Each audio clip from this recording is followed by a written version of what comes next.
Bhojpuri film रंग दे बसंती पर केंद्रीय फिल्म प्रमाणन बोर्ड यानी कि सीबीएफसी द्वारा चली धुआंधार कैंची के बाद फिल्म के निर्माता रोशन सिंह ने बॉम्बे हाई कोर्ट का दरवाजा खटखटाया है, जहां बॉम्बे हाई कोर्ट ने सीबीएफसी को 10 दिनों के अंदर मामले को निपटा देने का निर्देश दिया है। मालूम हो कि पहले फिल्म को यू सर्टिफिकेट देने के बाद सीबीएफसी के अध्यक्ष प्रसून जोशी के रवैये से फिल्म की रिलीज डेट टाल दी गई है।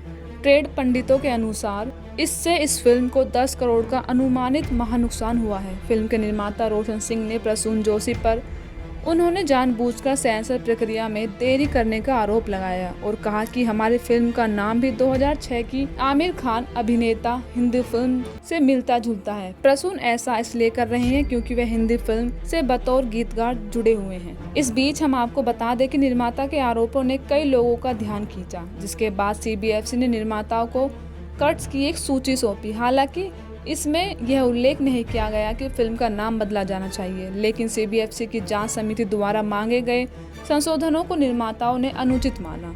फिल्म की रिलीज को महज कुछ ही दिन बाकी रह गए थे कि निर्माता रोशन सिंह ने बॉम्बे हाई कोर्ट का दरवाजा खटखटाया। हाई कोर्ट ने सीबीएफसी के रिवीजन कमेटी को फिल्म देखने और 10 दिनों के भीतर मामले को निपटाने को कहा है, लेकिन 22 मार्च महज 4 दिन दूर है। ऐसे में फिल्म को रिलीज करना संभव नहीं था, इसलिए फिल्म को टाल दिया गया है। इस बारे में फिल्मी पंडितों का कहना है कि लगभग 500 स्क्रीन्स पर इस फिल्म को रिलीज किया जाना था, जो किसी भोजपुरी फिल्म के लिए अब तक की सबसे बड़ी रिलीज मिलने वाली थी। आपको बता दें कि फिल्म रंग दे बसंती में खेसारी लाल यादव, रति पांडे, डायना खान और इसके निर्देशक प्रमांशु सिंह हैं। Bureau report, Bihar update.